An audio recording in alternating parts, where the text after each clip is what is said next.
कितने नरसंहार हुए थे, यहीं भोजपुर देख लीजिए। भोजपुर में कम से कम 400-500 ऐसा नरसंहार हुआ है राजद के सरकार में।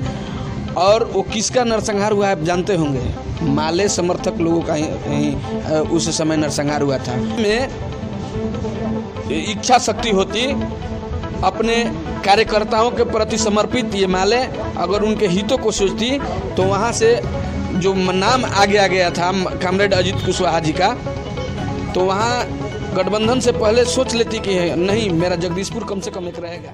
लेकिन उसके बावजूद भी ये जो काम हुआ है माले द्वारा, मैं इसका घोर निंदा। नमस्कार, आप देख रहे हैं शाहबाद का नंबर 1 डिजिटल चैनल हमारा बिहार, खबर भी असर भी। चैनल को लाइक और सब्सक्राइब करना ना।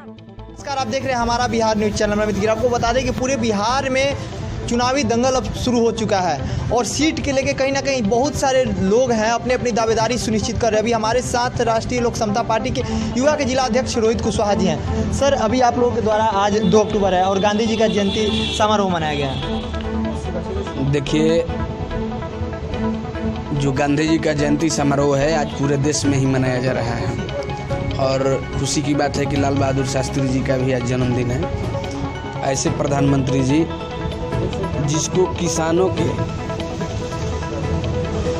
नेता कहे जाते थे, जिनको और वो किसानों के बारे में सबसे ज़्यादा सोचते थे। जिस समय लाल बहादुर शास्त्री जी प्रधानमंत्री थे उस समय किसान सुखी संपन्न कैसे रहे, हमेशा इसी के बारे में वो मंथन करते रहते थे और इसी पर ही वो काम करने का या कोई बिल लाने का काम करते थे। आज की स्थिति आप देख लीजिए, माननीय नरेंद्र मोदी जी के सरकार में जितनी भी कामें हो रही है कारपोरेट घराने के लिए, किसान के बारे में कोई सोच ही नहीं रहा है। आप देखते होंगे किसान विरोधी बिल पास हुआ है।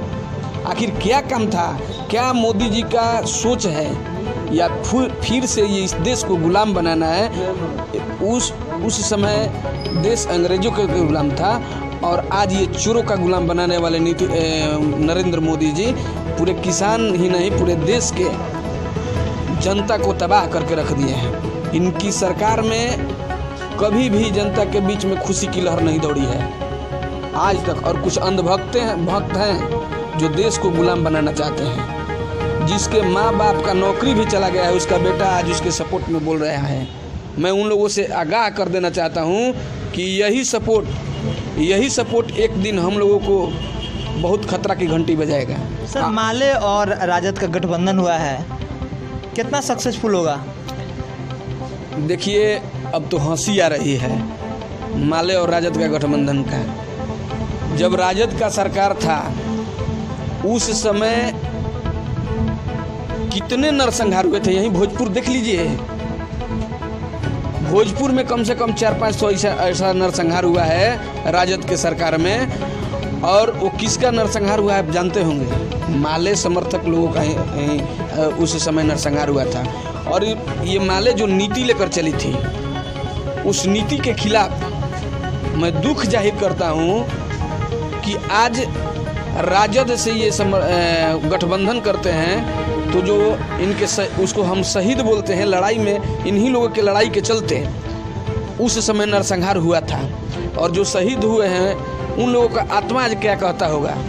आज जो नरसंहार करवाए थे, जिस सरकार में नरसंहार हुआ था और उसी के साथ ये गठबंधन किए हैं, तो मैं बता देना चाहता हूँ इन दोनों पार्टियों से कि बिहार की जनता देख रही है और जो लोग शहीद हैं उन लोगों के परिवार को आज बहुत दुख पहुंचा होगा कि नरसंहार कराने वाले के साथ माले गठबंधन कर ली है। दूसरी बात, कल तक हम न्यूज आया था कि मैंने 30 क्लियर कर दिए हैं माले का।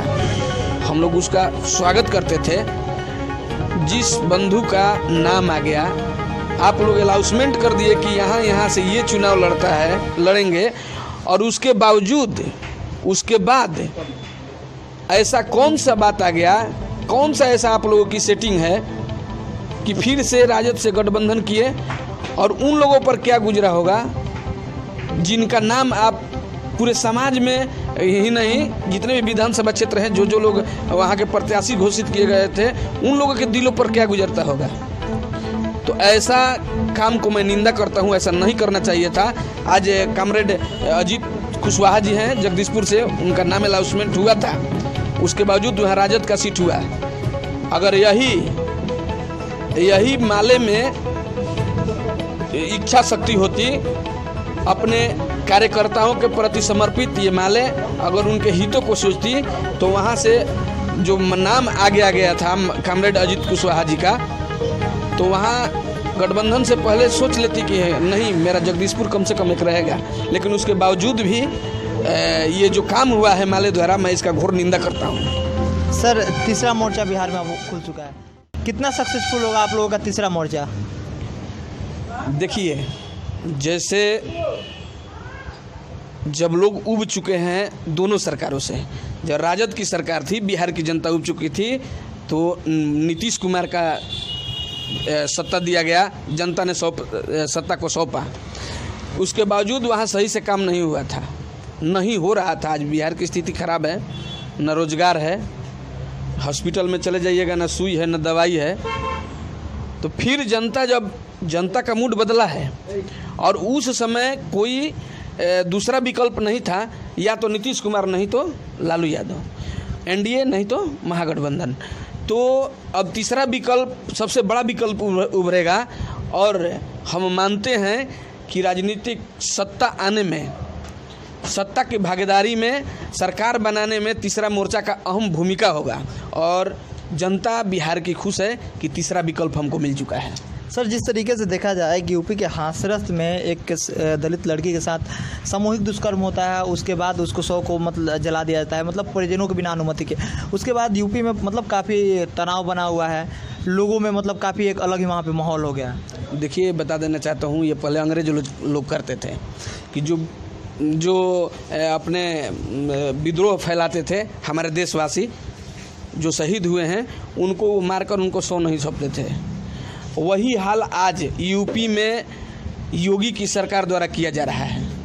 मैं पूछना चाहता हूं भाजपा वालों से कि एक आतंकवादी का शव उसके परिजनों को सौंपा जाता है, और एक महिला जिसका रेप हुआ है, अभी वो शादीशुदा नहीं थी, कुछ रस्में होती है हिंदू धर्म में, जो कि पहले ही कोई मर जाता है शादी से पहले, तो कुछ रस्में होती है कि लाश जलाने से पहले कुछ रस्म अदा किया जाता है। उसको भी, उस रस्म को अदा करने के लिए भी वहाँ के प्रशासन नहीं परिजनों को लाश दिया। इसको क्या कहते हैं? यहाँ तो सबसे बात ये है कि आखिर क्यों इतना चुपके चोरी से रात में ही उस पीड़िता के शव को जला गया? क्या साक्ष्य छिपाने के लिए, किसको बचाने के लिए ये जोगी प्रशासन वहाँ कर रही थी? एक तो यूपी की जनता गलत कर दी है, हम गलत कहते हैं। ऐसे लोगों के हाथों में सरकार दी है जिसको मठ में होने की ज़रूरत थी, जिसको पत्थर के देवता पूजा करने की ज़रूरत थी। आज जो सरकार चला रहा था, सरकार चला रहा है, तो उसमें यही होगा। देखिए कितना रेप बढ़ा है, और सबसे ज़्यादा अपराध यूपी में बढ़ा है। मैं तो यही कहता हूँ, लोग राम राज यही राम राज है। देखिए कितने बलात्कार हो रहा है। मैं कहता हूँ कि वहाँ अशोक राज लाइए, आप अशोक राज लाइएगा। हर कोई, चाहे वो अपने को कोई बाहुबली हो या छोटा सा कोई छोटे तबके के लोग हो, आम आदमी हो, वो एक घाट पर पानी पियाने का हम लोग काम करेंगे। जिस दिन अशोक राज हम लोगों के हाथ में होगा, उस दिन अशोक राज लाने का काम करेंगे। और बिहार में भी हम लोग अशोक राज लाने का काम करेंगे जिस दिन तीसरा मोर्चे की सरकार होगी। जगदेव प्रसाद के आज प्रपत्र जो हैं जदयू में शामिल हुए हैं, क्या कहिएगा? उन लोगों का कोई अस्तित्व नहीं है, कभी कहाँ जाते हैं कभी कहाँ जाते हैं। जगदेव जी के हत्यारे को जिसने महिमा मंडित करने का काम किया, जगदेव जी के हत्यारे को जिसने महिमा मंडित करने का काम किया, और उसी के पार्टी में जाकर उसी के समर्थन में ये लोग उनको सपोर्ट कर रहे हैं और उनसे मिल रहे हैं, उनको क्या कहा जाएगा? अपने पूर्वजों को मान सम्मान को ख़त्म करने का ये लोग काम करते हैं। ऐसे लोगों के बारे में पूछना है उचित ही नहीं है। समाज ऐसे लोगों को कतई नहीं मानती है, वो समाज से किनारे हो चुके हैं। धन्यवाद। जैसा कि आप लोगों ने देखा कि अभी हमारे साथ राष्ट्रीय लोक समता पार्टी युवा भोजपुर के जिला अध्यक्ष रोहित कुशवाहा थे। इनका साफ तौर पे मानना है कि पूरे बिहार में अब की बार तीसरा मोर्चा ही सरकार बनाने में सक्षम होगी। सहयोगी मंटू के साथ मैं अमित आरा।